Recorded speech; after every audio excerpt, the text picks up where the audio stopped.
Você que abriu sua Bíblia em Marcos 13:13, a gente vai ler esse versículo, vamos orar e vamos então passar a ministração da palavra. Marcos 13:13. Amém? Todos acharam? Quem achou, diga aleluia. Diz assim a palavra de Deus: todos odiarão vocês por minha causa, mas aquele que perseverar até o fim será salvo. Vou ler de novo. Todos odiarão vocês por minha causa, mas aquele que perseverar até o fim será salvo. Senhor Deus eterno, em nome de Jesus nos colocamos diante da Tua presença, ó Pai, e nós intercedemos diante de Ti pela vida da Márcia, ó Pai, colocamos e apresentamos diante do Teu altar esta vida agora. Coloque as Tuas mãos poderosas em nome de Jesus, em nome do Senhor Jesus Cristo, vem repreender todo o mal, toda obra das trevas caia por terra em nome de Jesus, vem tocar nesse coração, vem tocar nessa vida e fazer o Teu milagre, cuidar dela em nome de Jesus. Nós clamamos a Ti, Senhor, nós confiamos no Teu poder, e em nome de Jesus, nós pedimos que o Senhor fale conosco nesta noite, que o Senhor toque nos nossos corações, na Tua igreja nessa noite, com poder, para que esta seja uma noite de libertação, em nome de Jesus. Amém, Senhor, amém. Digam glória a Jesus. E todos odiarão vocês por minha causa, mas aquele que perseverar até o fim será salvo. Para nós localizarmos os irmãos a respeito do texto lido, Jesus está apresentando aos seus discípulos os sinais do final dos tempos. Sinais estes que estão muito evidentes nos nossos dias, né? Você viu pelo noticiário, os Estados Unidos e os países aliados bombardearam a Síria, ontem, hoje, e esses bombardeios, talvez você pense, puxa, por que fazer isso? Para tentar, de repente, preservar a vida das pessoas lá na Síria. Né? Estão sendo atacadas com armas químicas pelos militantes do presidente, que está lá empossado por si mesmo, pelo seu poder. E aquelas pessoas estão sofrendo terrivelmente. Enquanto os Estados Unidos e os países aliados atacam, houve um recado e uma mensagem da Rússia, que se uma bomba ou um míssil desses atingisse um soldado russo, que eles iriam revidar. Por outro lado, a China também já mandou o recado, dizendo que se os Estados Unidos se envolvessem nesses conflitos, eles entrariam também. Por que eu estou dizendo isso? Eu não tenho nenhuma previsão a respeito dessas coisas, eu só quero dizer para os irmãos. Nós temos visto o sinal do final dos tempos. Jesus disse, quando ouvirem de guerras e rumores de guerras, né? Pais contra filhos e filhos contra pais, famílias se desintegrando, ficai atento porque a vossa redenção está próxima. Ainda neste ano, o presidente americano declarou na televisão, todo mundo ouviu isso, reconhecendo a capital de Israel em Jerusalém. Já fazem 70 anos, aliás, este ano, no dia 14 de maio, se comemora 70 anos do ressurgimento de Israel. 70 anos. E neste ano, pela primeira vez, já houveram muitas promessas, mas é pela primeira vez que um presidente americano, ou um país, ou uma nação do mundo, reconhece Jerusalém como capital de Israel. Se você não sabe, né, para o mundo inteiro a capital de Israel é Tel Aviv. Só para os judeus que é Jerusalém. Eu já estive lá. O parlamento israelense fica em Jerusalém. Lá fica a sede do governo israelita. Lá é a capital de Israel, a gente sabe, biblicamente falando. Há uma profecia na Bíblia, em que Deus diz, através do profeta Daniel, eu já preguei isso para os irmãos, que Jerusalém seria pisada pelos gentios. Pisada quer dizer governada. Ela foi governada pelos gentios até 1948, no dia 14 de maio. E então ela passou a ser parte do território de Israel, pelo menos parte dela. Em 1967, Israel conquistou Jerusalém. E ela passou a ser capital de Israel, mas nunca foi reconhecida pelas nações do mundo. E este ano foi reconhecida pelos Estados Unidos. O que tudo isso significa? O que tudo isso tem a ver? Irmãos, Jerusalém seria pisada, governada pelos gentios. Mas a partir desse ano, é reconhecido pela maior nação mundial, né, em termos econômicos, ainda é a maior nação. A China está quase passando, mas ainda é a maior nação mundial. E Jerusalém é reconhecida como capital de Israel. Esses sinais estão indicando que Jesus está voltando. Estão indicando que as profecias estão se cumprindo. Estão indicando que as portas da graça brevemente se fecharão. Brevemente se fecharão. Eu não sei quando, mas pode ser ainda essa noite. Pode mesmo. Pode ser que hoje eu diga para os irmãos, invoque o nome do Senhor e você será salvo. Mas pode ser que na madrugada Jesus já tenha voltado e levado sua igreja e essa frase já não seja mais válida. O período da graça está terminando. E algumas características nós vemos. No tempo de Jesus, os discípulos estavam ansiosos por esse dia. Eles até pensavam que seria logo. Jesus falou assim, calma. Não será assim. Antes virá o filho da iniquidade e enganará muitos. O amor de muitos esfriará. Jesus previu isso para os seus discípulos. Os sinais apontam para a volta de Jesus que está para acontecer. E a igreja dos nossos dias, diferente dos discípulos de Jesus, se encontra um pouco adormecida, distraída com muitas coisas. Sabe? E é sobre isso que eu queria falar com os irmãos nessa noite, que o Espírito Santo tocou no meu coração. Jesus disse aqui, o que perseverar até o fim será salvo. Perseverar. Agora eu peço que os irmãos, por gentileza, abram suas Bíblias em Atos. Agora sim, naquele endereço que eu tinha dito. Atos capítulo 2. Nós vamos ler a partir do versículo 40. Não, 42. Atos 2, 42.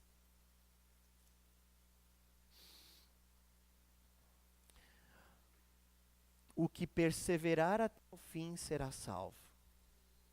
Glória a Jesus, aleluia. O que perseverar até o fim será salvo. Você encontrou Atos 2, 42, está escrito assim. E perseveravam na doutrina dos apóstolos, e na comunhão, e no partir do pão, e nas orações. Em cada alma havia temor, e muitas maravilhas e sinais se faziam pelos apóstolos. Todos os que criam estavam juntos e tinham tudo em comum.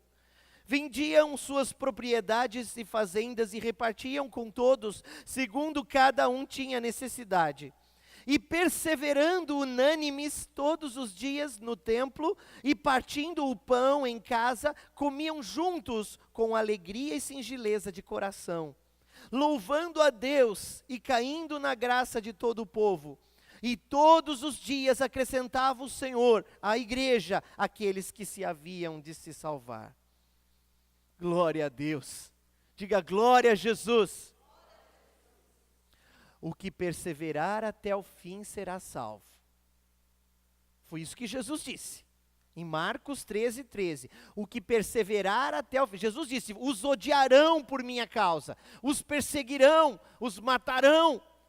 E o que perseverar até o fim será salvo.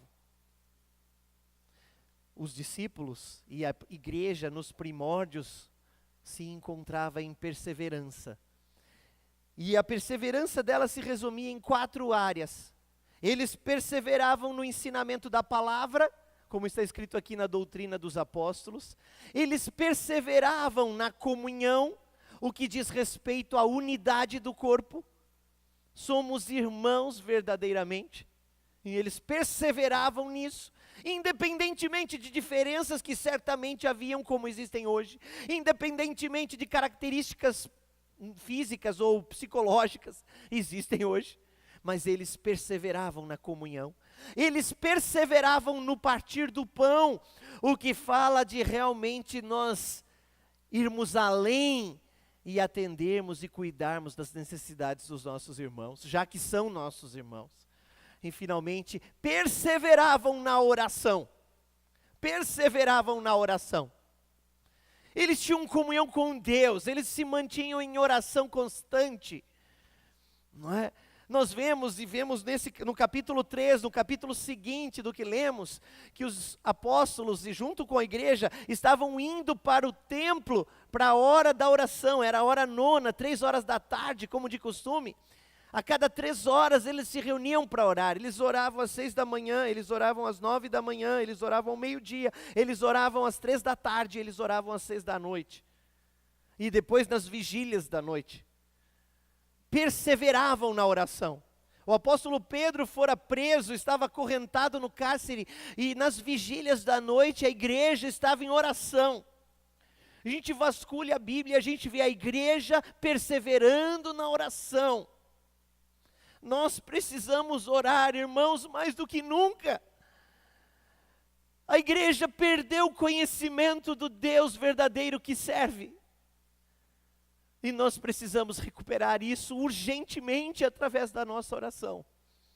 Nós precisamos buscar o Senhor, mais do que temos feito, muito mais do que temos buscado. Buscar-me-eis e me achareis quando me buscardes de todo o coração. Jeremias 29:13. O próprio Deus diz, se vocês me buscarem de coração, vocês vão me encontrar. Mas a igreja não tem tempo para orar. Eu sei, queridos irmãos, que nos dias de hoje, nós temos muitas coisas, muitos afazeres. Nos envolvemos no trabalho, em casa, na distração de TV, internet, WhatsApp e tantas outras coisas. Nós temos tempo para tudo, mas não temos tempo para Deus. E aí a gente precisa tempo para nossa família, a gente fala, preciso roubar o tempo de Deus, para atender minha família. Nunca falamos, vou roubar o tempo do WhatsApp, vou roubar o tempo da TV, mas falamos, vou roubar o tempo de Deus. Né? Nós não dizemos assim, vou desligar esse celular, porque hoje é sábado e eu não quero saber de nada, vou guardá-lo na gaveta lá desligado, porque eu vou ter tempo para Deus, ou hoje é domingo, vou estar com a minha família. Não dizemos isso. Mas dizemos, não vou ao culto porque preciso estar com a minha família. É uma incoerência terrível que mostra, queridos e amados irmãos, me perdoem, mas o que Deus está falando com você, falando comigo também. Não é diferente não, não é só para você. Me perdoe, mas quero dizer, a nossa incredulidade tem nos levado a nos distanciarmos do nosso Deus. E nos afastarmos do nosso Deus. Algo precisa mudar. E se nós não mudarmos, Deus mudará. Se nós não mudarmos, Deus mudará. Sabe? Perseverança. A igreja precisa perseverar. Nunca, em toda a história da igreja, a igreja esteve tão adormecida como nessa igreja chamada período da Laodiceia. Nunca esteve tão adormecida. Eu não vou pedir para você levantar a mão, mas só para a gente refletir. Se eu perguntasse aqui, quantos aqui oram 1 hora por dia, constantemente, eu falasse, levante a mão, quantos de nós poderíamos levantar a mão? Se eu falasse, quantos de nós ficamos meia hora por dia, rigorosamente, é o nosso compromisso, meia hora por dia, quantos levantaríamos as mãos? Há uma enquete, há uma estatística entre os pastores, não só no Brasil, aliás, essa pesquisa não foi feita no Brasil eu não sei, eu desconheço, mas foi feita nos Estados Unidos, e perguntaram entre os pastores quantos oravam pelo menos 1 hora por dia, 1% dos pastores disseram que sim. Aí quantos oram meia hora por dia? 3% oram meia hora por dia. Quantos por cento dos pastores oram meia hora por dia? 3%. 3 mais 1 dá 4%. E os outros 96%? Eles não têm tempo para orar. Se os pastores não estão orando, imagine o povo. No Brasil eu não tenho essa estatística, eu não sei. Mas a gente vê que não vai bem. Não precisa fazer pesquisa para saber. Não vai bem. Nós oramos meia hora por dia aqui na nossa igreja. Nós incentivamos isso, é o tempo meu. Meia hora. E muito pouco ainda. Agora, quantos de nós rigorosamente ora meia hora todos os dias, sem parar? Não só quando a gente vem ao culto, ou não só quando temos um problema. Se não oramos, sabe o que acontece? Alguém pensaria, então Deus vai me castigar porque eu não oro. Não, Deus não vai te castigar.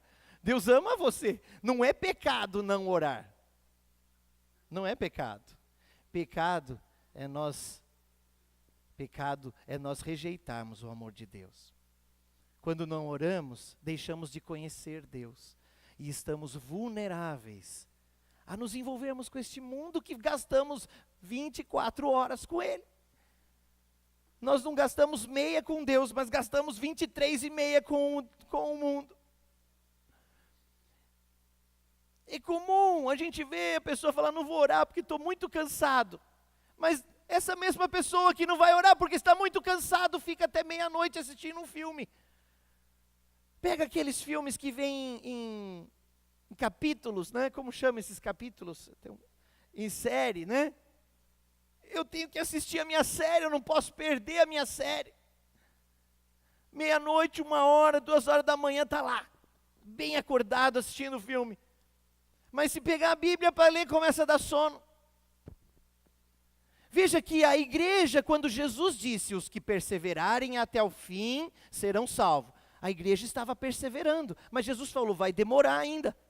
Agora a igreja nossa, nós, que vivemos realmente perto desse dia, e Jesus diz, o que perseverar até o fim será salvo, estamos adormecidos. Estamos envolvidos com muitas coisas, e eu não quero te culpar, não quero que você saia daqui com sentimento de culpa, mas que saia daqui com o sentimento de vou mudar. Preciso mudar, desejo mudar. Comece com 15 minutos na presença do Senhor. Precisamos perseverar. Precisamos perseverar, meus irmãos. Terríveis perseguições têm acontecido. Hoje de manhã nós estávamos orando e o Senhor tocou no meu coração.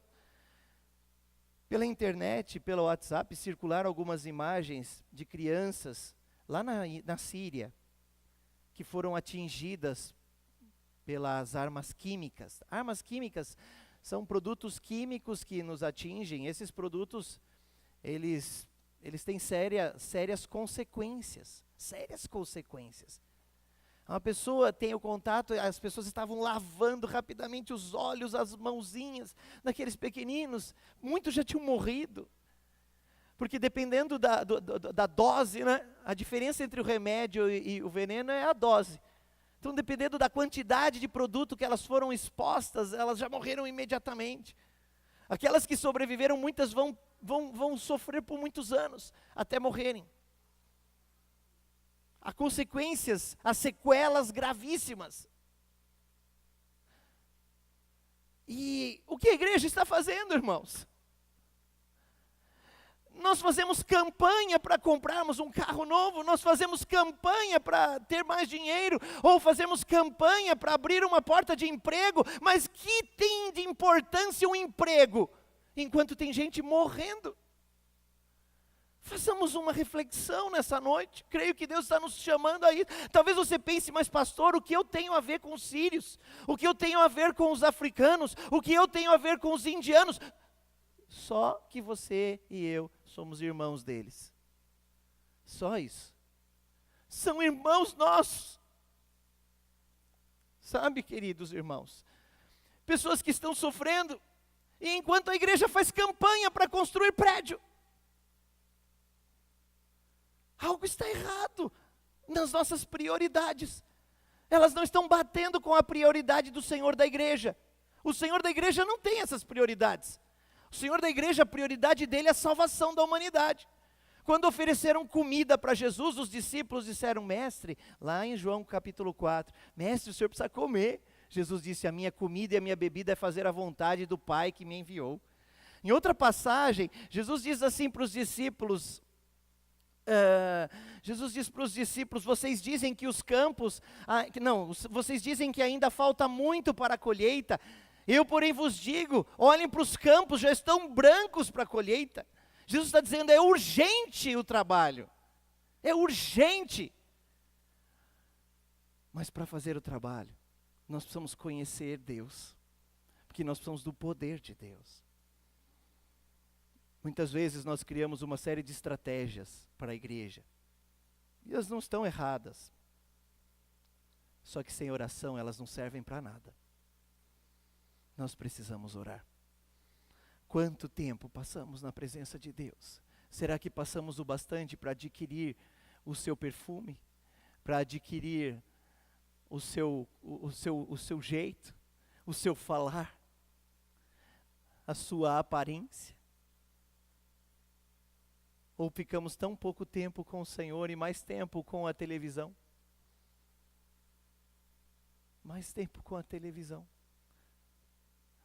Na maior parte dos programas de televisão, irmãos, infelizmente eu tenho que dizer, na maior parte dos programas de televisão, não estou dizendo todos, mas é a maior parte,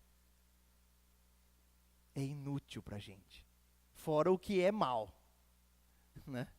A maior parte é inútil. E desse inútil, uma parte ainda nos faz mal. Né? Queridos, nós não podemos dormir. Precisamos perseverar. Precisamos perseverar. É comum a gente dizer assim, eu quero ver os milagres, o agir, o mover de Deus. Se nós pegarmos Atos capítulo 2, os versículos que nós lemos, havia um agir poderoso.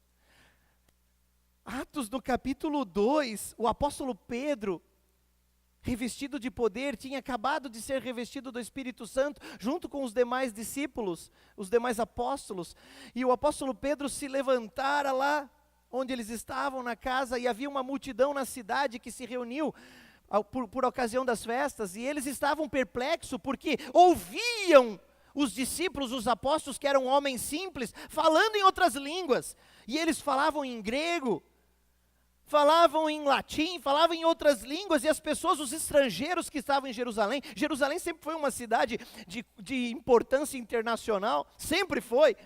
Os estrangeiros estavam lá em volta, falavam, nossa, mas aquele pessoal não é galileu, olha, ele está falando a minha língua. E o pessoal de Cirene, não, está na minha, eu estou entendendo também. O outro fala, não, mas eu também estou entendendo. Era só o apóstolo Pedro ali e os outros discípulos, e todos entendiam a mensagem, e eles diziam assim, os que entendiam, eles estão falando das maravilhas de Deus por nós. E aí, lá, note que naquela época também tinha incrédulo, teve alguém que falou, não, eles estão bêbados. Teve alguém que disse isso, mas o apóstolo Pedro se levanta e fala, varões, irmãos, estrangeiros e cidadãos de Jerusalém, nós não estamos embriagados não, como alguns de vocês estão pensando, mas fomos revestidos do poder do Espírito Santo. E eles começam a ministrar, o apóstolo Pedro começa a ministrar aquelas pessoas de uma maneira tão linda. Ao término dessa ministração, está no versículo 39, não, no versículo 37 do capítulo 2 de Atos, olha, ouvindo eles isto, compungiram-se em seu coração e perguntaram a Pedro e aos demais apóstolos, que faremos, irmãos?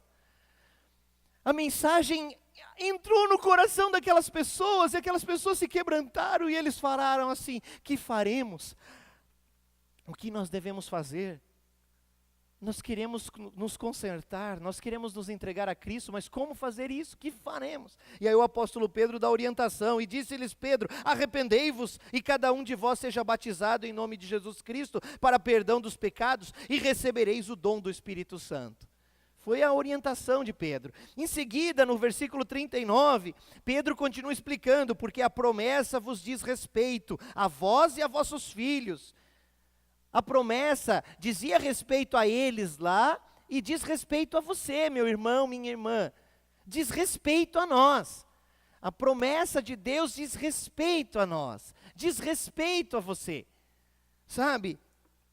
Diz assim, e a todos que estão longe, e tantos quantos Deus, nosso Senhor, chamar. Veja que você está incluído aqui. Você não está vindo para fazer parte de um culto, de uma religião, de uma igreja, talvez para alguém poderia entender para ajudar esta igreja. Não, você está aqui porque foi chamado pelo Senhor, porque há uma promessa sobre a sua vida, de derramar do Espírito Santo sobre sua vida, para que você pudesse ser também testemunha do Senhor Jesus, para que você pudesse ser guiado pelo Espírito Santo e brevemente ir morar no céu. É para isso que fomos chamados. E com muitas outras palavras, isto testificava e os exortava, dizendo: salvai-vos, salvai-vos desta geração perversa. Percebe, queridos irmãos, que havia uma preocupação do apóstolo Pedro em ensinar as pessoas da necessidade de estarem na presença de Deus, e não se contaminarem com os pecados que eram praticados por aquilo que Pedro chamou de geração perversa. Eu imagino que termo ele usaria nos nossos dias, diante ou em face dos terríveis pecados que têm sido feitos e até institucionalizados como normais. Pedro fala: não se envolvam com isso, nós precisamos ter oração. E aí o versículo 41 diz: de sorte que foram batizados os que de bom grado receberam sua palavra. Você viu? Foram batizados os que de bom grado receberam sua palavra. Não está escrito: foram batizados todos aqueles que o Pedro lá foi e falou, você tem que ser. Não, os que quiseram foram batizados. E naquele dia agregaram-se quase 3.000 almas. 3.000 pessoas. Glória a Deus! A igreja começava com força total. E ela tem que retomar esta força total. Ela tem que retomar essa força total. O que mudou de lá para cá? O que mudou? Será que Jesus não tem mais poder? Alguém acha que Jesus não tem poder? Alguém acha que Jesus não está operando mais na terra? Ele tem todo o poder. A Bíblia diz que Ele é o mesmo ontem, hoje e eternamente. Jesus disse assim: todo o poder, lá em Mateus capítulo 28, todo o poder me foi dado no céu e na terra.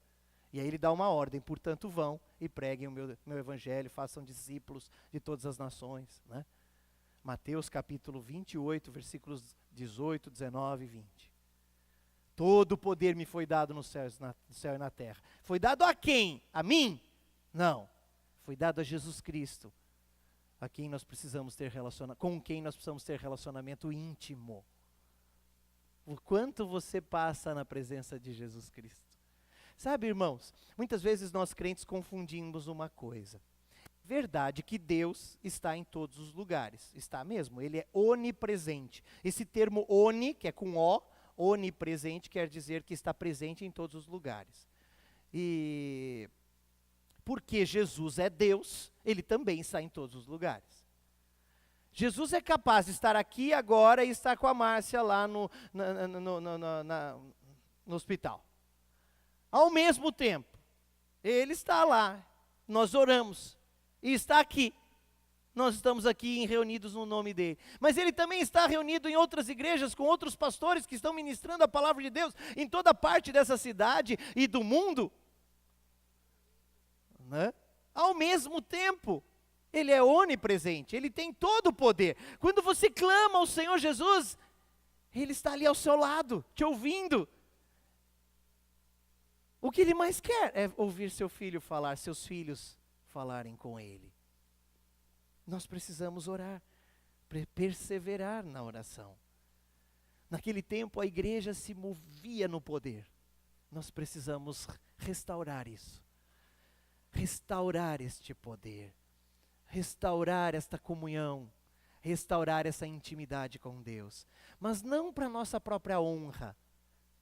Não para a igreja ficar, a igreja que eu digo agora, eu vou corrigir a palavra, ao invés de igreja eu vou dizer, não para a denominação ficar gigante, mas para a igreja, o reino de Deus, ficar gigante. Para nós esvaziarmos o inferno. Esse é o propósito. Propósito não sou eu. Eu não sou o dono do reino. Eu não sou o rei é Jesus. E o reino é dele, e nós somos seus servos, e fomos convidados como filhos neste reino. Mas o reino é dele, não é meu. Nós temos que exaltar o reino de Deus. Queridos irmãos, nós temos que estar na presença do Senhor, orando. Se você não está no relógio de oração, seja zeloso com este seu horário. Se você não está no relógio de oração, tudo bem, mas tenha um tempo com Deus diário. Nós precisamos ter, porque nós precisamos conhecer Deus. Muitas vezes nós ficamos inseguros, numa situação difícil, sem saber uma saída, porque nós conhecemos pouco do nosso Deus. Jesus disse: errais por não conhecer as minhas palavras e o poder de Deus. Nós conhecemos Deus quanto? Qual a intimidade que temos com Ele? Isso depende do nosso tempo de oração. Perseveravam na oração. Depende do nosso tempo que temos com Deus. Meus queridos irmãos, são 4 áreas e eu quero compartilhar com você. Eu vou ser breve. Primeiro, perseveravam na palavra. Salmo 119, versículo 105. Diz que lâmpada para os meus pés é a tua palavra e luz para os meus caminhos. Na verdade, o Salmo 119 todo exalta a palavra de Deus, mas eu especifiquei este versículo, porque ele traz um resumo muito importante. Veja, quantas decisões importantes eu e você precisamos tomar diariamente. E muitas vezes, ou na maioria das vezes, não sabemos qual a melhor decisão. E nessas decisões, consultamos Deus ou não? A Bíblia diz que lâmpada para os meus pés é a tua palavra. Como que eu vou dar um passo à frente se não enxergo a minha frente? E a Bíblia que me fará enxergar, lâmpada, luz para o meu pé, né? Lâmpada para os meus pés. No carro, nos nossos carros tem 3 tipos de luzes, né? Tem o farolete ou lanterna, nós chamamos. Ele só tem uma luz ali acesa, mas ele não ilumina muito à frente. É a lanterna. Muitas pessoas têm hábito de usar a lanterna acesa durante o dia. É melhor usar o farol, não a lanterna. A lanterna é muito pouco. A segunda lâmpada que tem no veículo é a luz baixa. A luz baixa, ela joga realmente luz para baixo. A gente consegue ver ali, 10, 20, 30 metros à frente do nosso veículo. Talvez mais, eu não sei essa distância.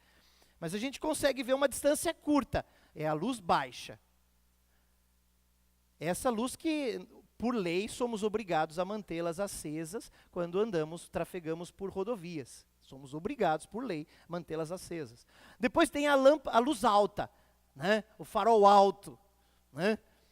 O farol alto, ele não ilumina muito ali perto, porque ele joga uma lâmpada mais para frente, mais para longe. Então você consegue ver mais a longa distância. Não é uma luz perfeita, porque como ela está à distância, ela se dissipa. Mas você consegue ver mais longe. Quando a gente entra numa região de neblina, a gente baixa os faróis. Porque se você põe luz alta na neblina, cruza tudo, aí fica mais cego ainda, né? Então você baixa o farol, põe luz baixa, não farolete, não lanterna, né? Luz baixa. E você enxerga ali perto e você vai indo devagarinho.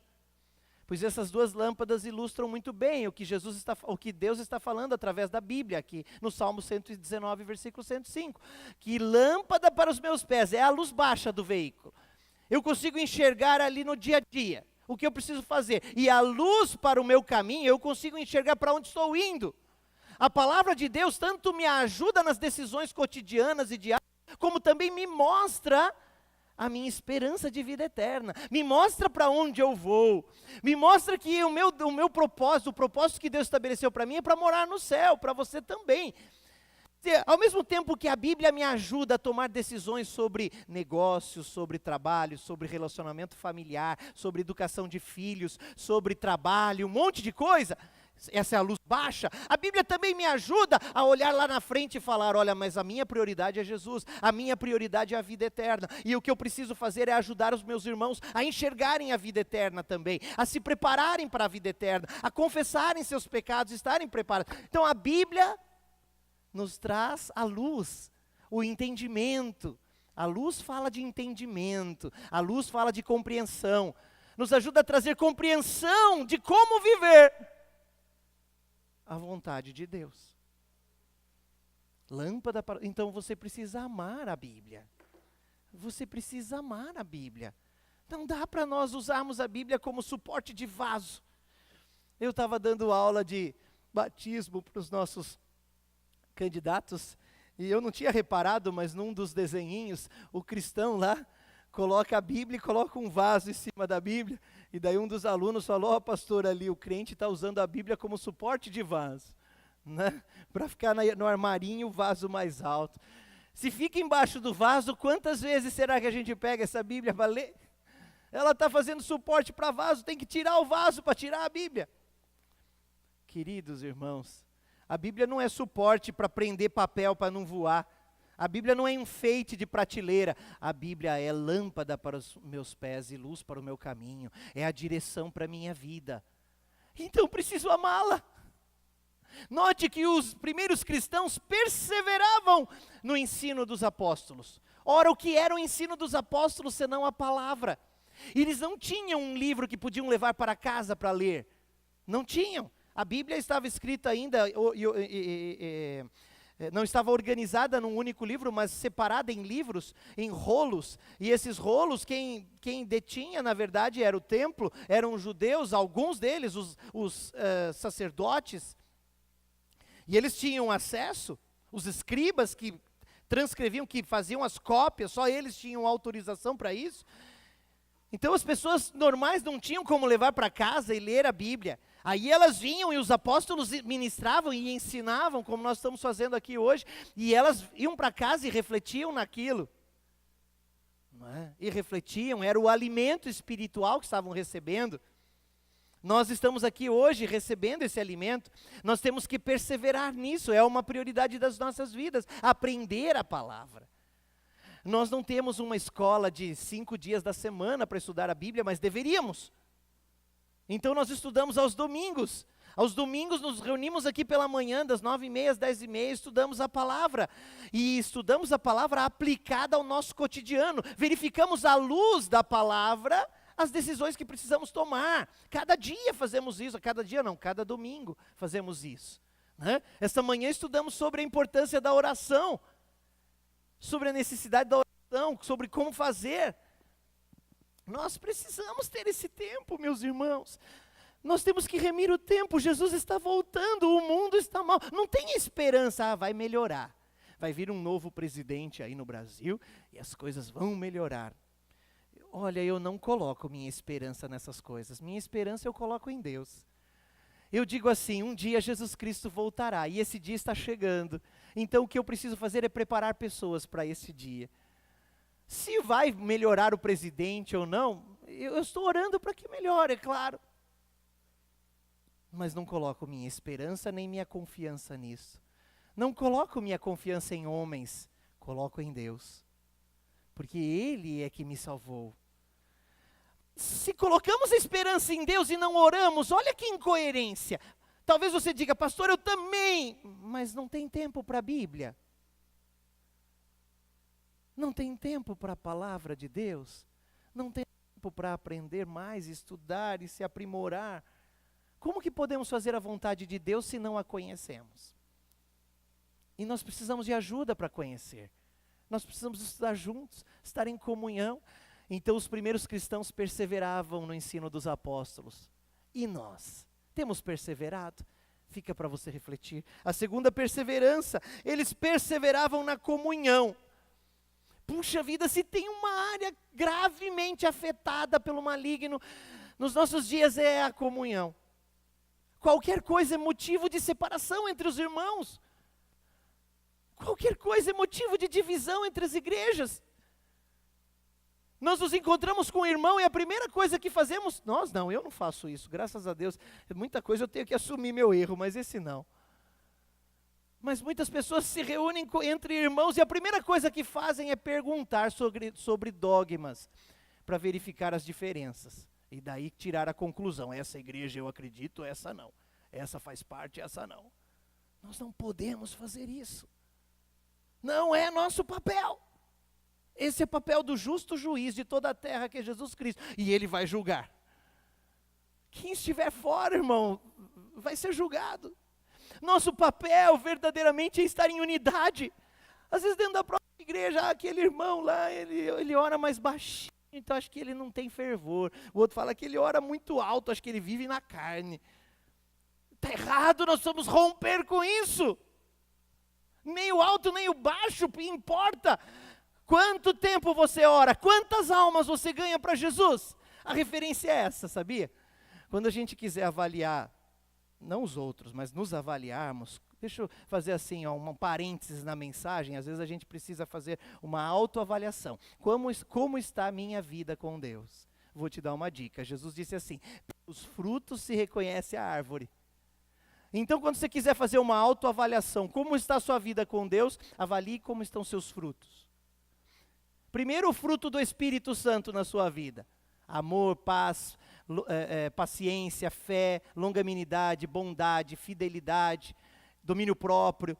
Como está? Você produz essas coisas ou o inverso? Lá diz paciência, eu sou ansioso. Não tenho paciência. Lá diz fé, eu não acredito. Lá diz amor, eu tenho ódio. Lá diz bondade, mas tem hora que eu tenho vontade de trucidar um. Então eu não estou produzindo fruto. E se não estou produzindo fruto, algo está errado. Que tipo de árvore sou eu?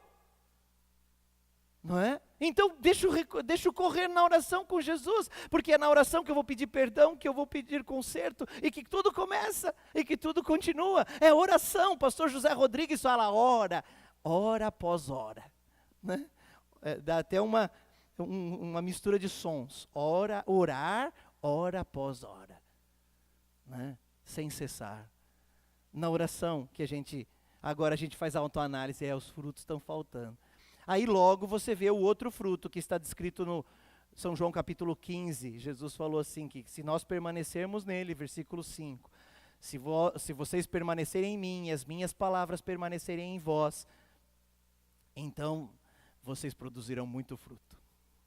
Aí esse muito fruto são vidas que olham para a gente e veem Jesus, não para a nossa glória, mas elas veem que há algo de diferente, e é o fruto do Espírito. Aí elas aceitam Jesus e nos seguem. Mas não está acontecendo isso. Se não está acontecendo isso, é o primeiro sinal para que eu reflita. Estou perseverando no ensinamento dos apóstolos? Estou perseverando na comunhão?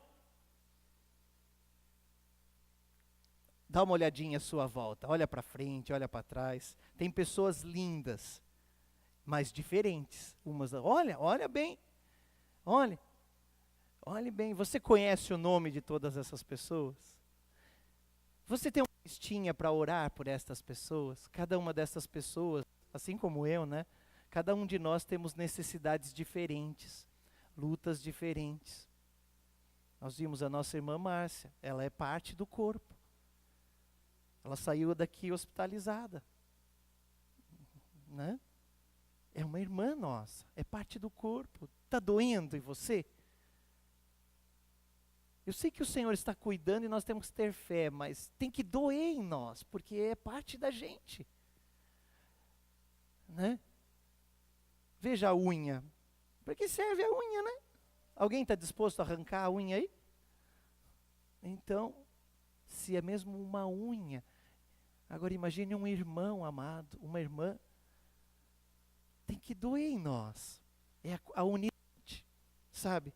Jesus, quando orou por nós na oração sacerdotal, descrita em São João capítulo 17, eu vou falar especificamente o versículo 11.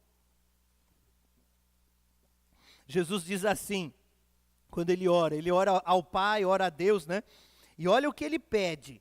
Olha o que ele pede para Deus. João 17, 11, ele diz assim, aqui. Não ficarei mais no mundo, mas eles ainda estão no mundo. E eu vou para ti, Pai Santo, protege-os em teu nome.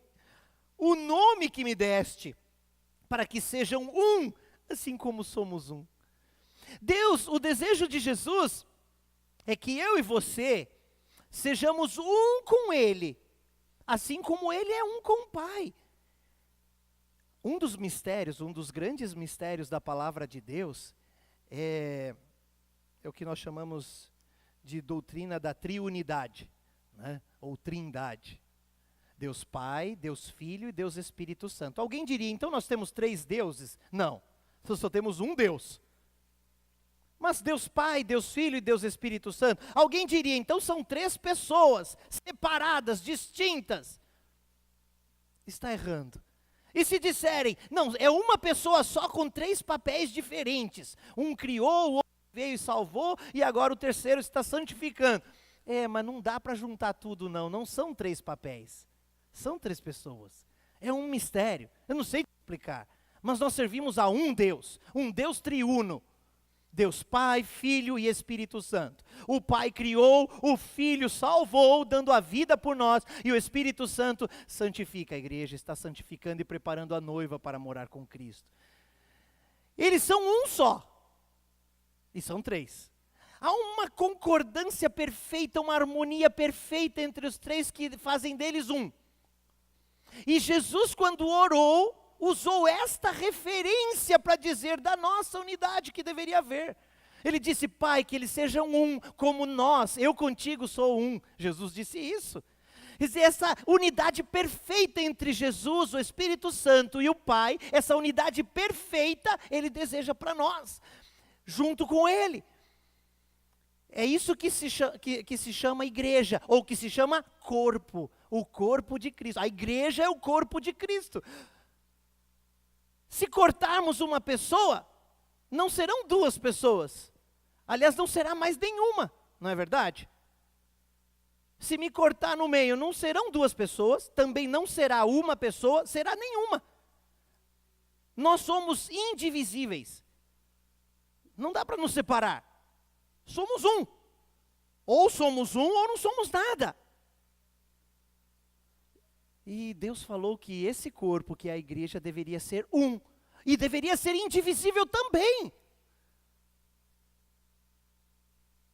É importante entendermos isso.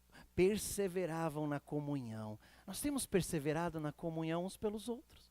Você sabe a necessidade do seu irmão? Veja quem está aí do seu lado. Por favor, dá uma olhada. Se for alguém da sua família, você poderá ter mais liberdade, você deverá até saber das necessidades. Mas se não for alguém da sua família, né? Olha para a pessoa, fala assim, posso orar por você? Não precisa perguntar por quê. Às vezes a pessoa não quer se abrir, mas fala, posso orar? Fale de verdade aí. Veja para a pessoa que está ao seu lado, posso orar por você? Né? Isso. Vamos exercer. Há uma palavra do grego que traduz essa unidade, que é koinonia. Eu lembro o pastor Nadir, o reverendo Nadir sempre fazia conosco, toda a Santa Ceia, antes de celebrar a ceia, ele falava, vamos agora ter uma oração de koinonia. E ele falava para os irmãos, vire para a pessoa que está ao seu lado e tal, 2 ou 3 pessoas, façam seus pedidos de oração, e nós vamos ter 1 mês de oração por esses pedidos de oração. Então, fazíamos esse compartilhar da palavra. É uma boa ideia até para nós fazermos, me ocorreu agora. E a gente tinha que ficar aquele mês, da Santa Ceia até a próxima, 1 mês depois, orando por aquele irmão, aquela irmã, às vezes mais de 1, 2 ou 3, e que orávamos pelas necessidades. Na próxima Santa Ceia, vinham os testemunhos. Aquele irmão que nós oramos falava, olha, glória a Deus. Sabe que logo depois que vocês começaram a orar, o Senhor já dissipou o problema, e eu estou bem, glória a Jesus. Então surgiam outros problemas, outras necessidades, e isso é comunhão. Isso é comunhão. Nós precisamos entender isso. Igreja não são indivíduos separados, é um corpo, sabe? Quando você vai assistir uma peça, uma ópera, uma peça de teatro, você entra lá e você é um indivíduo, você pagou o seu ingresso, você tem um assento marcado só seu, e lá você poderá ir, sentar-se e participar daquela apresentação. Mas a igreja não é isso, a igreja não é uma casa de espetáculos. Embora aconteçam espetáculos do Espírito Santo nas nossas vidas. Não espetáculos de música, espetáculos do Espírito Santo. A igreja é uma casa de uma família, que se une 2, 3, uma vez por semana para poder se compartilhar as necessidades, as alegrias, as dificuldades e ajudar um ao outro. Ter comunhão. Se nós não somos isso, nós não somos igreja. Tem muita coisa aí fora que não é igreja. É casa de show, casa de espetáculos, casa de palestras. Nós temos que ter comunhão. Você falou para a pessoa que está ao seu lado que você iria orar? Vamos orar de verdade, né? Vamos orar de verdade por essa. Nós vamos estar orando. Nós vamos estar orando. A terceira perseverança aqui é perseverar no partir do pão.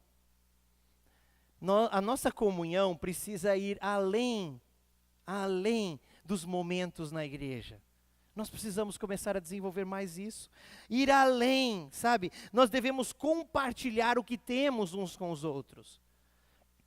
Compartilhar o que temos. Eu vejo os irmãos fazendo isso, por exemplo, quando termina o culto. Irmã, vem comigo, entra aqui no carro, vamos de carona. Outra, vem comigo, eu vou para aquele lado lá e vamos compartilhar o carro. Né? Tem uma van aí que o irmão compartilha com uma turminha. Sai aí que parece um ônibus já. Nós temos que compartilhar o que temos, compartilhar pão, né? Ontem os jovens estavam reunidos aqui, foi bonito, porque eles compartilharam o alimento aqui. Alguns irmãos, eu não sei, ninguém programou nada, eles trouxeram por amor bolo, tinha acho que suco, mais alguma coisa aí. Eu não comi, eu estava no escritório trabalhando, quando saí aqui minha filha trouxe um pedaço de bolo. Daí o bolo eu não disse não, né? Tá gostoso, muito bom. Mas eles estavam compartilhando o pão, compartilhar o que temos, não é só a comida, compartilhar o carro, compartilhar o tempo, sabe? Precisamos ter isso, compartilhar uns com os outros. Como eu disse, nós temos necessidades, nós precisamos saber dessas necessidades uns dos outros. Os irmãos têm compartilhado alimentos através da mesa do amor, que eu preciso agradecer. A nossa irmã Maria José sempre me lembra e eu acabo esquecendo, mas hoje o Senhor tocou no meu coração. Muito obrigado, eu tenho visto, nós temos feito diversas cestas, até eu falei para a irmã, passei para ela e o irmão Walter, que estão sob esse ministério, passei um caderno, falei, eu quero que vocês façam um relatório, para nós registrarmos isso na igreja, é bonito. São várias cestas que têm sido distribuídas mensalmente. Glória a Jesus, continue. É compartilhar o pão. Vamos perseverar. Olha, se fôssemos dar uma nota de 1 a 10, talvez nesse quesito aqui, perseverar no partir do pão, a gente recebe uma nota maior aí. Uma nota 7, né? Não vamos dar uma nota muito alta também, porque sempre tem espaço para melhorar. Uma nota 7. Agora, como está o perseverar na comunhão? Quanto temos orado pelo irmão? Talvez uma nota 5. Quanto temos perseverado na palavra? Talvez uma nota 4. Né? Nós temos que melhorar. Romanos capítulo 12, versículo 9, de 9 a 16, eu quero ler para você. Nós já estamos quase terminando, não se preocupe. Romanos 12, versículo 9, olha só o que diz a palavra de Deus. O que nós devemos fazer? O amor deve ser sincero. Romanos 12, 9. O amor deve ser sincero. Então, quando fala de perseverar na comunhão, perseverar no pão, é isso aqui, ó. O amor deve ser sincero. Odeiem o que é mal. Não é odeiem quem é mal. Não é isso que está escrito. Está escrito odeiem o que. Quer dizer, são coisas, são atitudes más que nós devemos odiar. Odeiem o que é mal. Apeguem-se ao que é bom. Dediquem-se uns aos outros com amor fraternal. Dedicar uns aos outros. Servir uns aos outros. Né? Servir uns aos outros. Nós temos que dedicar. Faz tempo, a gente estava lá com o problema do bebedouro, né? Umas 2, 3 vezes inundou a igreja aí. Esqueci, às vezes, a torneirinha aberta. Nosso irmão veio aí, colocou uma boia de acordo. Acabou o problema. Glória a Jesus, obrigado. Né? E dedicar uns aos outros. Ele não fez isso por mim, para alguém, para receber algum dinheiro, porque não pagou nada. Fez isso por vocês, por todos nós, por mim também, né? Aliás, eu acho que eu sou o maior com essa benção. Então, dediquem-se uns aos outros, né? O irmão veio lá, podou a árvorezinha para melhorar a claridade na entrada da igreja. Né? Outro irmão vem recolher as coisas, recolher o lixo. É dedicar uns aos outros. Né? Isso é comunhão. Dediquem-se uns aos outros mais do que a si próprios. Prefiram dar honra aos outros mais do que a si próprios. Em vez da gente esperar um elogio para nós, que tal elogiar nosso irmão? Né? As irmãs, aí entre as irmãs, falam, que cabelo bonito. Né? Como você emagreceu. Não é para mentir, né? Mas que bênção, continue firme assim. Elogiem. Né? Os irmãos aí falam, até que o seu cabelo não está tão branco. Né? Nós temos que preferir dar honra aos outros. Sabe? Dar honra mesmo, honrar o nosso próximo. Honre mesmo. Sirvam ao Senhor, sejam fervorosos no amor, sejam fervorosos no Espírito. Nunca lhes falte o zelo, sejam fervorosos no Espírito, sirvam ao Senhor. Alegrem-se na esperança, sejam pacientes na tribulação e perseverem na oração. Aqui de novo Paulo reforça que precisa perseverar. Compartilhem o que vocês têm com os santos em suas necessidades. Pratiquem a hospitalidade. E aqui eu não estou falando da gente, sabe, irmãos? Eu não estou falando de a gente tem que ter um cuidado, nós temos que ter esse compromisso. Eu preciso compartilhar o que eu tenho com o meu próximo. Para que eu não seja peso para ninguém e ninguém seja para mim. Compartilhar. Compartilhar é todo mundo junto. Não tem problema nenhum. Por exemplo, eu dei o exemplo da carona. Não gasto o carro, não gasto o pneu, nada. Não gasta gasolina, é o caminho e fala, eu estou indo para aquele lado, vamos junto. Aliás, isso deveria acontecer sempre, para a gente economizar não é eliminação, a gente fica emitindo a emissão de gases tóxicos dos nossos veículos. Às vezes vem um carro com uma única pessoa. Será que não dá para juntar 2, 3 e vir junto no mesmo carro? Um carro fica guardado. A gente contribui para o meio ambiente também. E estamos dedicando uns aos outros. Estamos compartilhando o que temos. Abençoem aqueles que os perseguem. Abençoem, não os amaldiçoem. Alegrem-se com os que choram. Alegrem-se com os que se alegram. Chorem com os que choram. Tenham uma mesma atitude uns para com os outros. Não sejam orgulhosos, mas estejam dispostos a associar-se a pessoas de posição inferior. Não sejam sábios aos seus próprios olhos. E aí vai. Meus irmãos, perseverar no partir do pão é isso. E por último, perseverar na oração. Por último, mas não menos importante, aliás, mais importante que tudo. Vou dizer uma coisa para você. Eu perguntei hoje de manhã. O que a gente precisa fazer para aceitar Jesus? Aí você vai dizer para mim, pastor, precisa crer e receber Jesus como único e suficiente Salvador. Mas eu estou falando antes disso. Precisa orar. O que a gente precisa fazer quando peca? Para pedir perdão. Precisa orar, não é? Quando a gente tem uma necessidade, o que a gente precisa fazer para suprir nossa necessidade? Orar. Tem alguns irmãos que oram, tá vendo? O que a gente precisa fazer quando a gente tem um problema e não sabe a solução? Precisa orar. Percebe que tem que orar? Quando eu vou pregar a palavra, sabe o que eu preciso fazer antes de escolher o texto ou fazer qualquer coisa? Preciso orar. Quando eu vou dar uma palavra para alguém, antes de dar a palavra, eu preciso orar. Quando nos reunimos aqui para fazer a Assembleia Geral da Igreja, eu preciso orar. Não dá para fazer nada sem oração. O cerne da vida cristã é a oração. Sem oração não tem crente. Deus falou, sem fé é impossível agradar a Deus. Hebreus capítulo 11, versículo 6. Sem fé é impossível agradar a Deus, porque aqueles que o buscam precisam crer que Ele existe e é galardoador dos que o buscam. Né? Então a gente precisa da fé para orar e precisa orar para ter fé. A vida cristã é feita de oração e fé. Fé e oração. Oração e fé. Fé e oração.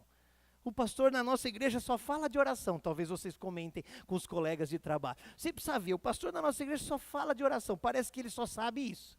Acho que lá no seminário ele só aprendeu sobre oração. Não é, é que a vida cristã é a oração. E nós precisamos perseverar na oração. A igreja precisa orar e o mínimo é 24 horas por dia, porque a gente vive 24 horas por dia. Nós estamos presos ao tempo. Deus não vive no tempo, na dimensão do tempo. Deus, o presente, o passado e o futuro é um mesmo dia. Né? Deus é eterno. Mas eu e você não. Nós vivemos na dimensão do tempo. Para nós os dias contam, e como contam, não, irmãos? Né?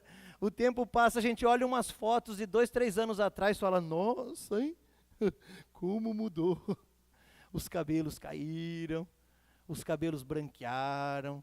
O tempo passa para a gente. E o que é importante dessa constatação? Quanto oramos nesse tempo? Isso é importante. Quanto oramos nesse tempo que passou? Perseverar na oração. Percebe que é perseverar. Perseverar é continuar fazendo.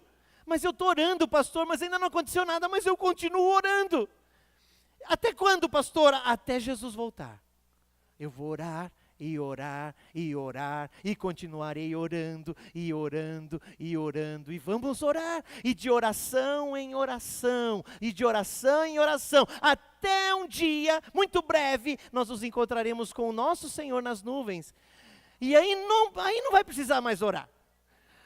É verdade, os judeus religiosos ficaram bravos com Jesus uma vez e falaram, seus discípulos não jejuam? Falaram, se os seus discípulos não jejuam, Jesus respondeu para eles, como eles podem jejuar se está presente o noivo? Então, o noivo é Jesus, de fato estava presente. Aí Jesus mesmo disse, depois o noivo será tirado e eles vão jejuar. Então, o noivo foi tirado, queridos. Nós precisamos jejuar e orar sem cessar. Quando nós chegarmos no céu, se você fala, pastor, quando que eu não vou precisar orar mais? Quando chegar no céu, porque lá a sua vida de oração vai ser direta, daí não precisa orar. Jesus está lá para você conversar com Ele, o Pai está lá para nós nos derramarmos na presença dEle em adoração. Não precisa mais orar, porque a oração daí é face a face. Né? Por isso que fala a palavra de Deus, que a vereda do justo, ou a vida do crente, é como a luz da aurora, a luz do sol, que vai brilhando mais até ser dia perfeito. O dia perfeito é o dia que chegarmos no céu. Esse dia está chegando, mas nós precisamos nos preparar, porque senão nós poderemos naufragar antes de chegarmos no porto seguro. Nós precisamos conhecer nosso Deus, senão poderemos naufragar. Perseverar na oração.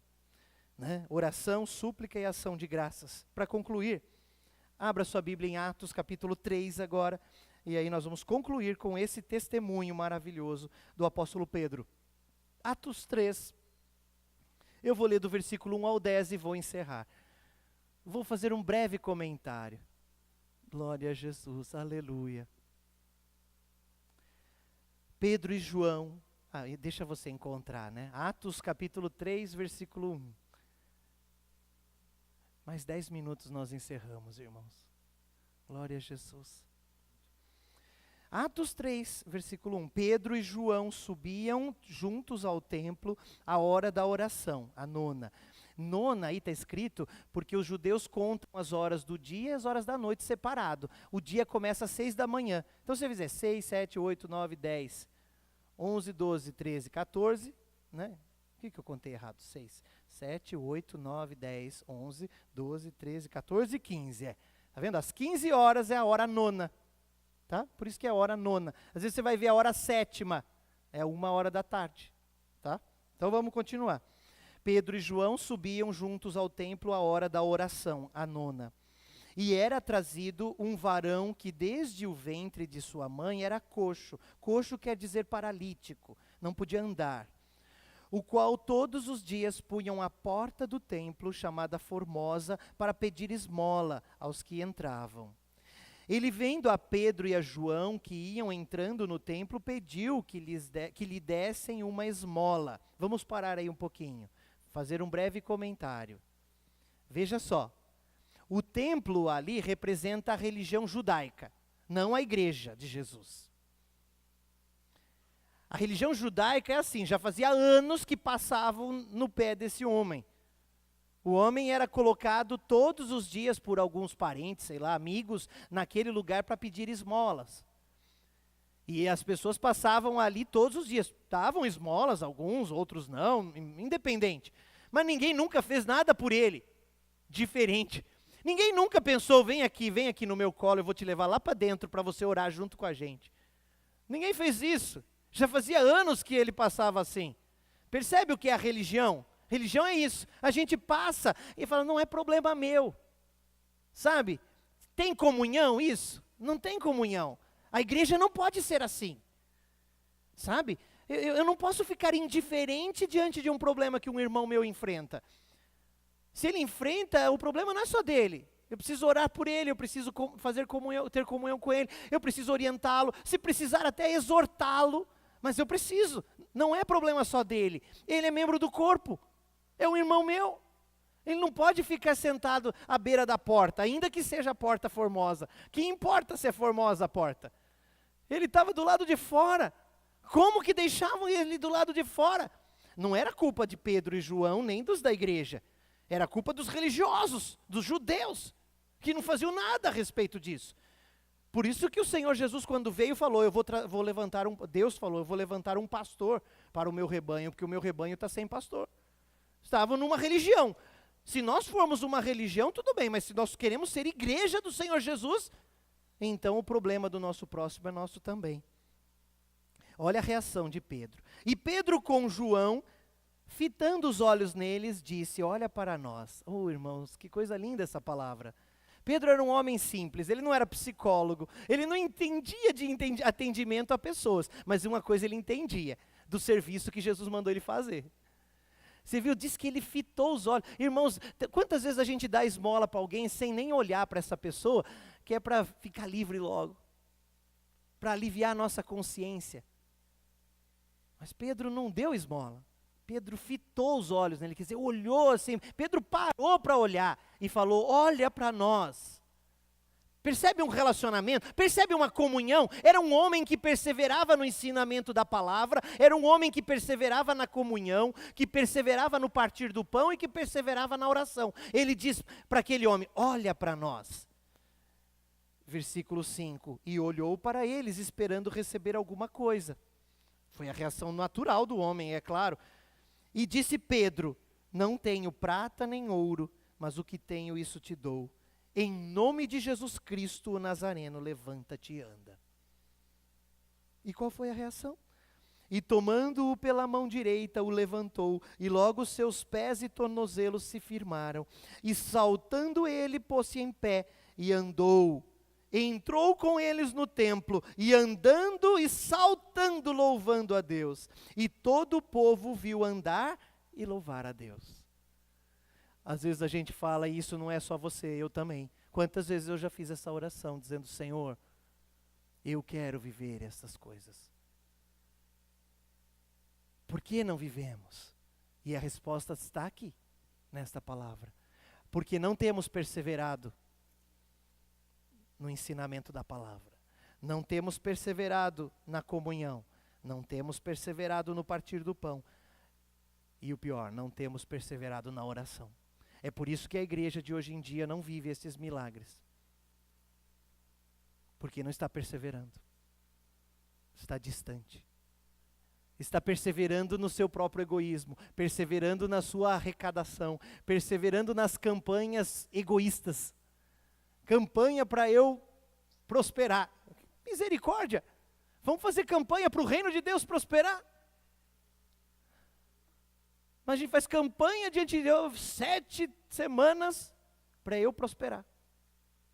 Deus quer a minha prosperidade, eu não preciso fazer campanha. Não preciso comprar isso de Deus. Deus quer me dar a prosperidade, se eu for fiel a Ele. Mas antes de me prosperar financeiramente, Ele precisa me prosperar no relacionamento com Ele. Senão, a minha prosperidade financeira me leva para o inferno. Jesus disse, quão difícil é um rico entrar no reino dos céus. Então, veja que perdem-se o foco, não é? A igreja perdeu essa perseverança e, por consequência, não tem visto esses milagres. Não é toda ela, claro que não. Mas nós precisamos voltar à perseverança. O milagre aconteceu. Diz uma história, uma tradição, eu não sei, né? Eu não conhecia Agostinho. Agostinho foi um servo de Deus, verdadeiro nos primórdios do cristianismo. E uma vez Agostinho disse na igreja, a igreja rica que ele fazia parte, ele disse assim: o apóstolo, hoje a igreja, se ver um coxo à porta formosa, não precisa dizer para ele que não tem nem ouro nem prata, porque temos muito ouro e muita prata. Só não sei se poderemos dizer para ele levantar e andar em nome de Jesus. Percebe a diferença de valores? Que importa o ouro e a prata? O que tem mais valor, o ouro ou a prata, ou mandar o crente, o enfermo levantar e andar? Percebe que a igreja precisa ser restaurada? Nós precisamos perseverar. O milagre aqui aconteceu. Por que aconteceu, pastor? Porque a igreja perseverava. E nós estamos dispostos a perseverar? Eu quero fazer um chamado para os meus queridos irmãos aqui presentes. Irmãos e irmãs. E para quem nos vê pela internet. É tempo de perseverar. É tempo de perseverar. Se você precisa de ajuda, conte comigo. Eu vou orar por você, eu vou orar com você. Nós temos os cultos de domingo de manhã de oração, das 9 às 9h30. Nós temos uma vigília por mês, em que oramos, nos reunimos aqui, nem é vigília, porque é às 9 horas da noite, das 9h30 às 10h30, 11 horas oramos. Você pode vir orar com a gente se tem dificuldade, nós queremos te ajudar, vamos nos irmanar, vamos ter comunhão de oração. Mas você precisa orar. Você precisa arregaçar as mangas e falar, eu tenho que orar. Não porque o pastor Rodrigo falou, mas porque a Bíblia diz que precisa orar. O apóstolo Paulo escreve lá em Tessalonicenses, vigiai e orai sem cessar. A palavra de Deus nos chama a oração constante. O apóstolo Paulo diz em Romanos 12, perseverem na oração. Nós precisamos orar. Não é para que as nossas necessidades sejam supridas apenas, mas é para que tenhamos um relacionamento com o Pai Celestial que nos ama. Por favor, vamos nos colocar em pé. Tempo de oração. Amém. Glória a Jesus. Restaura a nossa sede de te adorar, restaura o primeiro amor, restaura, Senhor, nosso desejo de estar na tua presença e permanecer, perseverar em comunhão, perseverar no ensinamento da tua palavra, perseverar no partir do pão, perseverar na oração diária. Oh Deus, perseverar. Oh Deus, restaura a nossa vida, restaura a tua igreja, meu Pai, em nome de Jesus. Restaura, Senhor, a tua igreja, em nome de Jesus. O sangue de Jesus tem poder, o sangue de Jesus tem poder. Restaura, Pai, restaura o primeiro amor, derrama do teu Santo Espírito sobre as nossas vidas. Restaura, meu Deus, a nossa sensibilidade, ó Senhor, para entendermos a urgência, a iminência de pregar o teu Evangelho. Senhor, restaura a nossa vida, restaura a nossa fé, em nome de Jesus. Vem derramar do teu poder. Oh Pai, em nome de Jesus nós oramos a Ti, Senhor, em nome de Jesus. Aleluia, glória a Deus. Amém, Jesus, amém, glória a Deus. Eu quero fazer uma oração especial para você nessa noite. Você que quer esta restauração. Você que talvez se encontra um pouco enfraquecido, e com isso tem tido dificuldades para orar, tempo para ler a palavra, talvez não tenha achado tempo até mesmo para estar na presença do Senhor, na igreja, com os irmãos. Aí no seu lugar mesmo, coloque a mão sobre o seu coração. Alguém que nos estiver ouvindo pela internet, coloque as mãos sobre o seu coração também. Se você assim quer, ore comigo, por favor, dizendo assim: Senhor Jesus, nesta noite, eu ouvi a Tua palavra, que me despertou, eu senti o Teu Espírito Santo, tocando no meu coração, e eu quero voltar ao primeiro amor. quero perseverar na tua presença, em oração, em estudo da palavra, em comunhão com meus irmãos, no partir do pão. Eu quero perseverar. Eu me rendo a ti, Jesus.